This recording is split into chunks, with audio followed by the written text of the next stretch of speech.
भोपाल के अयोध्या नगर में रहने वाले टेंट कारोबारी हिमांशु यादव ने 11 अगस्त को अपने नरेला शंकरी स्थित घर के कमरे में फांसी लगा ली थी।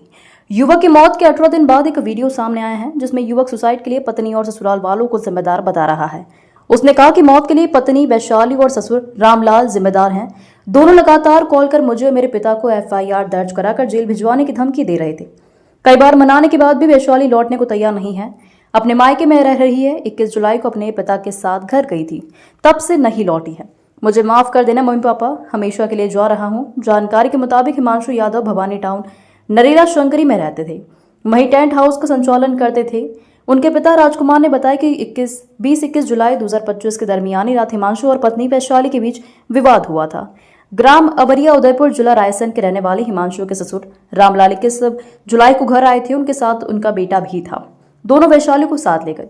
कुछ दिन बाद हिमांशु ने पत्नी को लौटने के लिए कहा, वह आने के लिए राजी नहीं थी।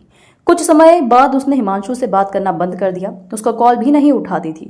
राजकुमार ने बताया कि हिमांशु ने सिविल इंजीनियरिंग की थी, लेकिन वह स्वयं का कारोबार करता था।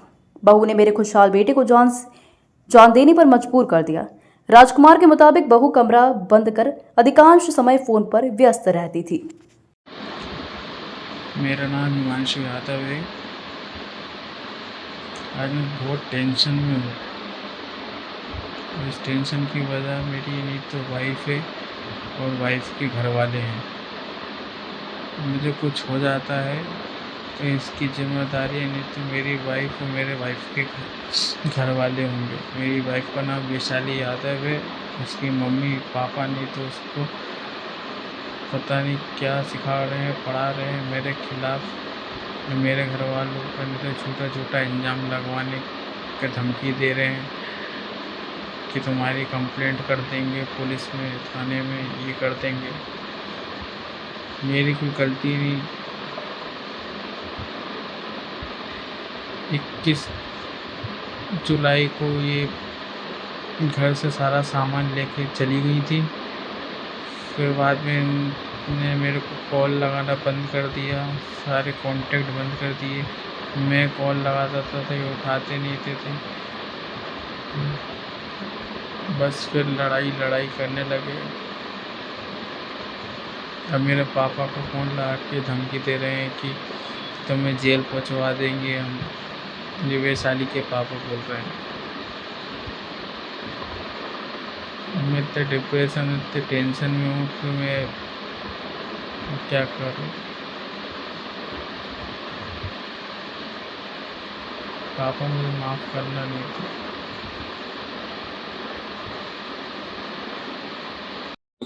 ममता यादव। किस प्रकार का विवाद होता था घर में और क्या घटनाक्रम हुआ है? वो तो बहुत मतलब हर कुछ बोलती थी। क्या बोलती थी? अपन उसकी वजह से मुँह नहीं लगते थे कि चलो यार अपन फैमिली में इधर है तो महिला पड़ोसी कुछ बोलेगी, अनशन बोलती थी। कुछ विवाद भी हुआ आपसे या किसी से विवाद घर में होता था? हाँ, हम लोग से मतलब बहुत मुँह चलाती थी और कोई ऐसा के लड़ने में बहुत बोलती थी। नाम बता दीजिए अपना। मेरा नाम राजकुमार यादव है। कहाँ के निवासी हैं? मैं भवानी टाउन नरेला जोड़ का निवासी हूँ। क्या था पूरा मामला, क्या घटना घटी आपके? का मामला ये था कि जब से शादी की हमने छोटे वाले बेटे की, हिमांशु यादव की, जब से 2-4 महीने तो ठीक ठाक रही। इसके बाद बहुत परेशान करने लगी। कौन? बहू, छोटी वाली बहू। क्या नाम था उसका? उसका नाम था वैशाली यादव।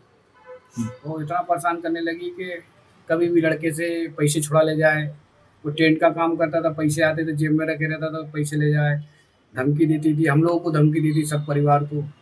और कहती थी कि तुम्हें उसमें फंसवा दूंगी, दहेज प्रथा में फंसवा दूंगी।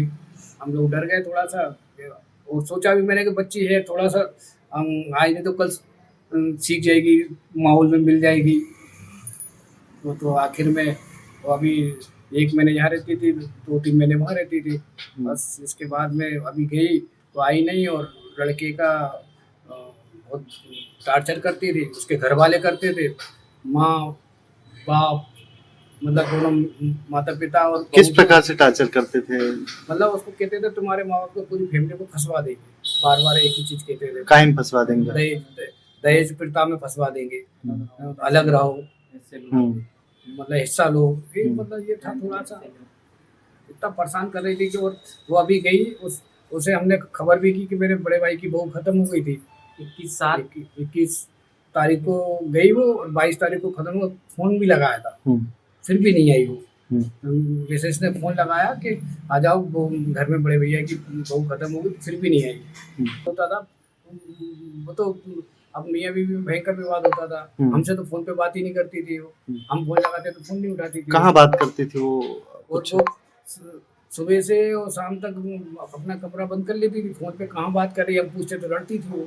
उनके माँ बाप को भी हमने बताया था, उन्होंने मम्मी पापा को भी बताया, कि भाई को भी बताया कि वो किससे फोन पे बात करती, तुम्हारे से बात करती थी, क्या बात करती है। नहीं, हमारे यहाँ तो अब कोई विवाद नहीं, खाने की कोई कमी नहीं, हर चीज़ की सुविधा थी उसको, मतलब बैग पहनने की, ओढ़ने की, सब कुछ सुविधा थी। मगर उसके दिमाग में क्या चल रहा था, क्या नहीं चल रहा था, अब ये तो वही जाने, ईश्वर जाने। शादी को 2 साल हुए, 7 तारीख को 6ठा महीना 23 में शादी हुई थी उसकी।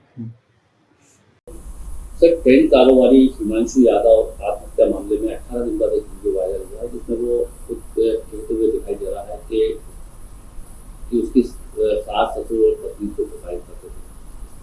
ये थाना अयोध्या नगर की घटना है। इसमें एक मर्ग कायम हुआ था, जिसमें हिमांशु यादव नामक व्यक्ति द्वारा सुसाइड किया गया था। इसमें मर्ग जांच में इसमें इन्वेस्टिगेशन किया जा रहा है, जो भी विधि सम्मत कार्रवाई इसमें की जा रही है। तो आरोपियों पर मामला दर्ज हुआ है?